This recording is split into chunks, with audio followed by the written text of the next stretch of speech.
to my channel! And for today's video, dahil magpapakadora na naman si Mika, ay isi-share ko sa inyo ang aking impake, essential impake. First time ko tong gagawin na ipakita sa inyo kung ano nga at kung paano ako mag-impake para sa aking flights. Ayan, so far meron akong 2 flights. Meron akong domestic flight tomorrow. Yes, tomorrow na siya. Kaya last minute ako mag-iimpake. This week, pinipray ko na siya paunti-unti. I-share ko lang sa inyo kung paano ako mag-impake at paano ko i-organize yung mga dinadala ko pag nagta-travel ako. Dahil nga 2 yung travels ko ngayon. Meron akong domestic flight. And after ng domestic flight ko, pag uwi ko siguro mga 1 araw lang, may flight uli ako ng international naman. I-share ko sa inyo kung paano ako mag-organize ng mga dadalhin ko pagka nagta-travel ako. Syempre, depende yung kung saan ka pupunta at ilang days kayo doon sa pupuntahan nyo. Unang-unang ginagawa ko, bago ako mag-ready ng mga kakailanganin ko, mga damit, ganyan, chine-check ko muna kung ano yung weather doon sa pupuntahan mo. Kasi 'di ba bawat bansa naman, bawat lugar, iba-iba yung weather. So baka mamaya summer doon, mainit, tapos nakadala ka ng mga jacket. So importante, i-check natin kung ano yung weather ng pupuntahan para meron tayong idea kung anong klaseng damit ang bibit-bitin natin at dapat prepared tayo sa pupuntahan din natin. And then pangalawa, inililista ko kung ano yung mga kakailanganin ko. Yung mga daily needs ko lang, di man, essential, ganyan. So, ito na nga. So, nandito sa side, dito sa pang-international, and then dito naman sa domestic. So, dito muna tayo sa domestic. Okay, ito yung side na to. Papakita ko lang sa inyo. So, meron akong, dahil magti 3 days lang kami doon. Kasi concert lang talaga yung pupuntahan namin doon. So, 3 days, meron na akong set siya. Ayan, sinaset ko na siya. T-shirt to guys. T-shirt lang siya, pants, ayan. Manipis lang yung pants niya kasi nga summer din doon. And then, another set, meron naman din t-shirt din, then pants uli, pang second day, o kahit ano dyan mauna, whatever, ganyan. Set din siya. And then, dahil 3 days nga kami, ito, ano lang to, spare lang to. Palagi akong nagpapasobra kahit isang set para just in case. Okay, you never know, just in case. Hindi kasama dito yung susuotin ko papuntang airport tomorrow. So, nakaprepare na siya. So, ito lang yung ilalagay ko sa bag. Ano yan, ito yung domestic flight. So, dahil 3 days lang naman kami, Friday, meron na akong susuotin. Tapos, Saturday, Sunday, tapos uwi rin naman kami ng Sunday. So, meron akong extra. Just in case, hindi natin alam. Yan, 3 set siya. And then, meron akong pangtulog ng 2 nights. Dahil 2 nights lang naman kami doon in 3 days. So, ito, Friday night. Then, Saturday night. Then, Sunday, uwi na rin kami. Kaya, 2 pantulog. So, itong bag na to, ang laman naman nito ay underwear, bra, medyas. Ayan, may medyas. Then, kasi magko-close shoes ako. Then, underwear, ilang underwear? 3 days. 1, 2, 3. Ganito ako guys magtupi ng underwear. Para, siya, maayos. Diba? Ganyan ako magtupi. Talagang, ginaganon ko siya. So, ayan lang. 1, 2, 3, 4, 5. Nagpapasobra talaga ako ng underwear. Then, pag kulang pa, alam ko magkukulang. Kukusutan ko na lang habang nag-shower para, diba? So, ayan. Then, may isang bra. Tapos, yung susuotin ko bukas naka-ready na. Tapos, maglalabahan ko na lang yung kapag hubad ko. Ayan. Kasi everyday din talaga ako nagpapalit ng bra. And then, panligo, in case na maliligo sa hotel, ayan, meron tayong panligo. And then, meron tayong panty liners, ayan, para in case, kasi gumagamit din ako nito everyday, lalo na pag sa biyahe, ayan. So, inilalagay ko siya dito para alam ko kung nasaan talaga siya. Ayan, so, ayan siya. And ready na ang aking pang 3 days. And syempre, meron din akong mga personal things like this one. So, ito, favorite ko rin to. Ayan. So, ang mga nandito guys, una sa top, meron ako ditong cotton pads, yung panglinis ng face, and cotton buds sa ears after maligo. And then sa second layer naman, meron tayong deodorant. Ayan. O, diba? Belo. Belo! Pampaputi ng kilikili. So, meron tayong deodorant. Tapos, ito kay Charlie to kasi kasama ko siya. Kaya, pinagsama ko na lang siya dito. And then, shampoo, Head and Shoulder. And then, maliit lang siya. Then, conditioner. My favorite conditioner, guys. Ayan. Ayan, sa mga friends ko dyan. Baka naman pag galing kayo ng Pilipinas. Gantong pasalubong lang. Happy-happy na ako. So, conditioner na blue. Gamit ko to since high school. Kaya, never na ako nag-change. Mabango siya sa hair for me. Ayan. And then, sa third layer naman, sarado na natin yan. Sa third layer naman, meron akong yung wrist, yung para sa amin, pag maghihilamos ka. Kasi di ba pag naghihilamos ka, tumutulo yung tubig sa hand mo. Tapos umaano doon sa siko mo. So, meron ako niyang both side. Yan. Both side ng kamay. And then, may face towel ako. Yan, pangpunas lang siya sa mukha. Meron naman sa hotel, pero mas gusto ko yung personal, gamit. Ayan, and then, tapos, tanggalin ko muna to. Ayan, siya. Okay. And then, sa last layer naman, as you can see, meron akong, ano ba to? Lotion, body lotions. Guys, sa kamay, sa paa, ganyan. Tapos, meron akong eye cream. Diba, ang cute lang. Yung mga samples to, guys. Pag yung bumibili ko sa mga shop, tapos binibigyan ako ng samples, tinatabi ko siya kasi perfect siya sa pang travel, lalo na pag domestic ka lang naman. Kasi 'di ba, ang light niya, dahil nga 7 kilo lang yung hand carry mo, so maganda siya. Kaya tinatabi ko, syempre meron akong face mask, ayan. Gumagamit ako nito once a week lang din naman, pang relax lang. And then may facial facial wash, 'di ba? Kaya na to ng 3 days kasi siya naman siya, puno siya Hindi pa nabubuksan. Sample din siya, guys, 'di ba? Perfect siya dinadala pag travel. So, 'di ba ang gaang lang niya? Ayan lang siya yung pang ko everyday. Ayan, tapos sasabit ko lang to. Ayan, ang cute. I like it. And then, of course, ito yung toothbrush, toothpaste, ayan, importante din siya. May toothpaste, may toothbrush, ayan na, ready na. And, hindi ko pala nalagay yung mouthwash ko. Yung mouthwash pa nandun pa, kukunin ko. And then, yung floss, ayan, meron akong ilang piraso dyan. So, nasa isang rin siya. Nilalagay ko to sa bag. This pouch. So, ang mga nandito, wipes, ayan, tapos hand soap. Guys, hand soap to, diba? Cutie. Para matutunaw lang yung niya. Ang cute nito, guys. Oh. Tan! Ayan. Hand soap yan. Kukuha ka lang ng isa dyan. Tapos pag inilag, ayan siya. Para siyang papel. Bango. Bango. Para siyang papel. Tapos, ibabasain mo lang siya. Sabon na siya. Yan, oh, cute. And then, may lip tint. Tapos, may, anong tawag ito? Lip gloss? Sa dry? Pag dry yung lips mo, ayan.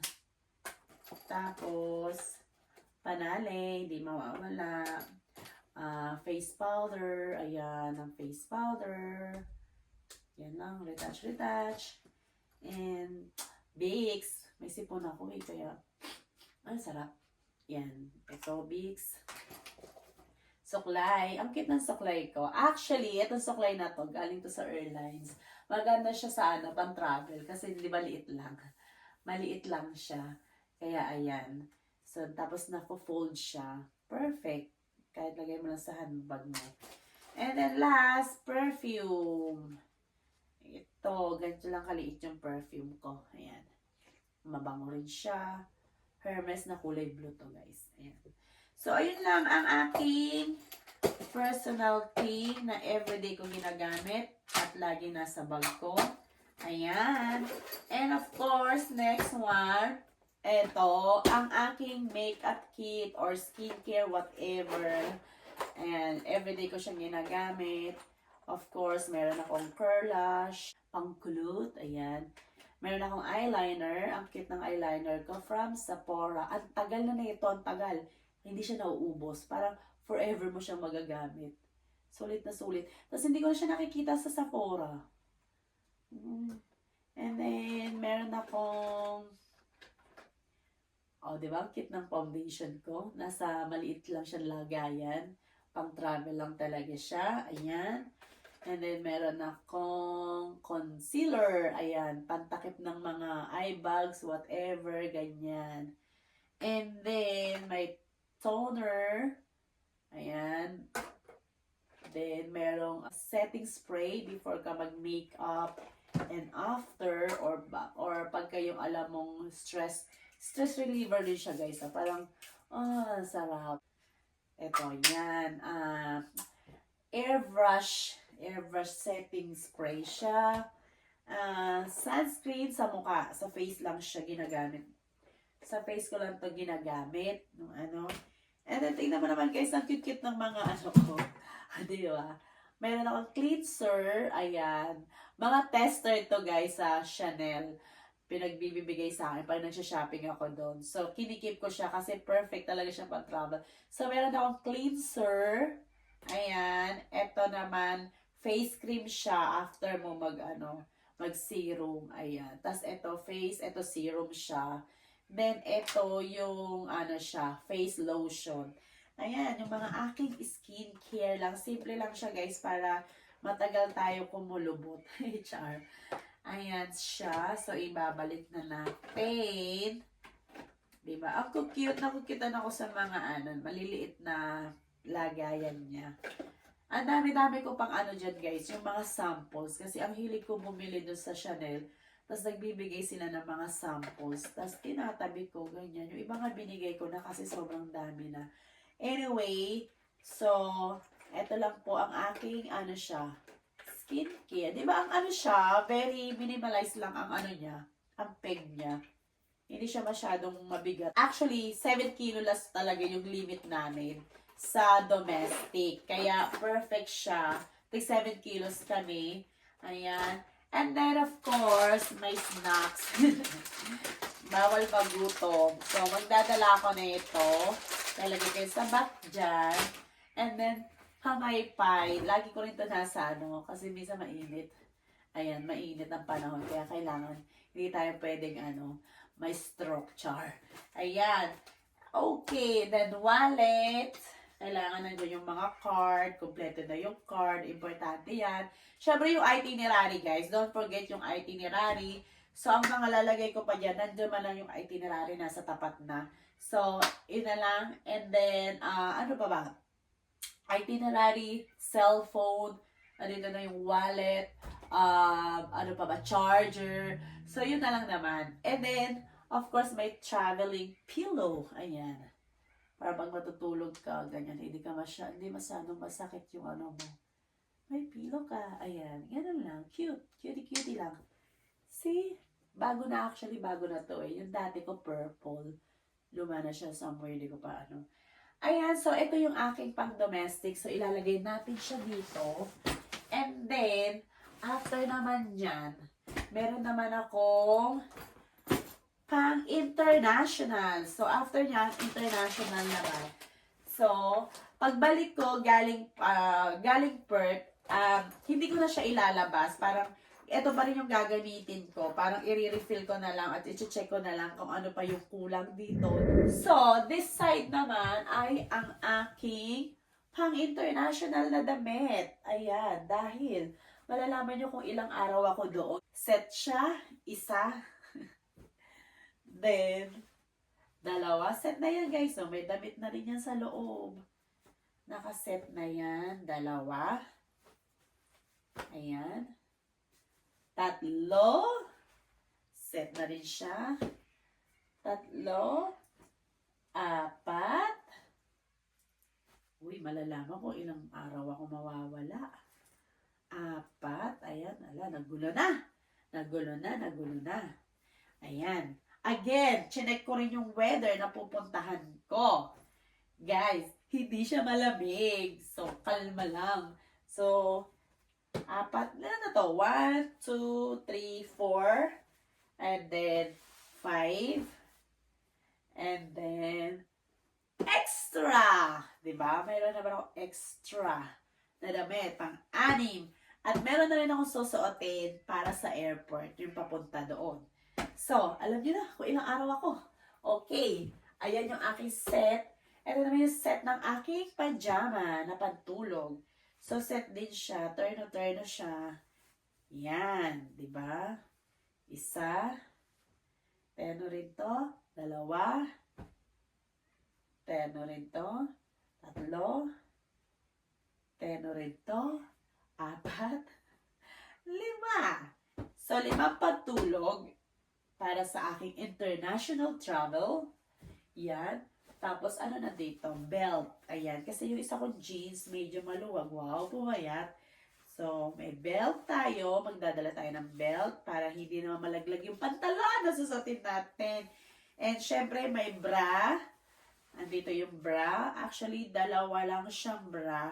Ang gagawin ko na lang, pagkahubad ko ng isa, lalaban ko na agad sa shower. Then, sampay, ganon. Para, ano na rin siya. Less, ano na. Ayan. Kasi yung iba nasa labahan pa. So, ayan. And then, underwear. Underwear. 1, 2, 3, 4, 5, 6, 7, 8. So, 7 underwears. Ang gagawin ko dyan, syempre pag kulang pa rin, laban na lang tayo. Suot laba. So, ganyan na lang yan. Okay? And then, meron tayo extra ulit. Ayan. And, backpack. Ito yung gagamitin ko doon pang everyday na gala. Very practical siya kasi marami kang malalagyan. Kung gusto mo magbako ng water, ayan. Kasi uhawin din ako. Kaya, tsaka mainit din doon. Kaya kailangan lagi ka may water. Para ito rin, nabibit-bitin ko rin naman to. Pagka uwi ko ng domestic, bit-bit ko rin naman siya. So, kasya siya. Yung ibang gamit na nandyan, like mga, ayan, mga personal gamit, yung iba dyan, gagamitin ko rin pang ano. So, ayan siya, din tubig, ayan. So, ayan, diba? Actually, konti lang talaga. Sadya ko talagang konti kasi ang pupuntahan namin, doon kami magsha-shopping ng friend ko. Kaya kailangan pagbalik, may laman. Diba? Wise. Ayan, so ito lang yung aking damit. And shoes, mag-iisang shoes na lang ako. And socks nga pala. Wala pa tong socks. Kailangan ng socks to. So, ayan guys. So, yan ang aking mga essential na dinadala kapag ka nagta-travel. And usually guys, kapag ka magta-travel ako, meron akong hand carry, lalo na pag international, mag-hand carry ko, kahit anong hand carry ko, lagi ako may bit-bit na extra na damit na si-set. Just in case, kasi may mga time kasi na nakaka-cancel yung flight, may mga time na nadidelay ka, or may mga time na, mga gano'n na nangyayari din. So, at least, prepared ka. So, ginagawa ko talaga sa hand carry ko, doon sa handbag ko, lagi ko talaga bit-bit yung yung toothbrush, deodorant, ayan talaga hindi yan naaalis sa. Dahil hand carry naman yung domestic namin. So okay lang siya. Pero pagpunta ko ng international, yung mga yung kunyari deodorant, toothbrush, everyday pang retouch, ayun yung nasa bag ko talaga. Para alam mo yun, tas isang extra na set ng damit, panty, bra, damit. Para in case na ma-delay ka or ma-cancel yung flight mo, at least meron kang gamit kahit pang isang araw, ganun. There you have it, everyone. and time to put in the bag. Okay. Thank you for watching, everyone. We'll see you again for the next vlog. Thank you. Bye. Mwah.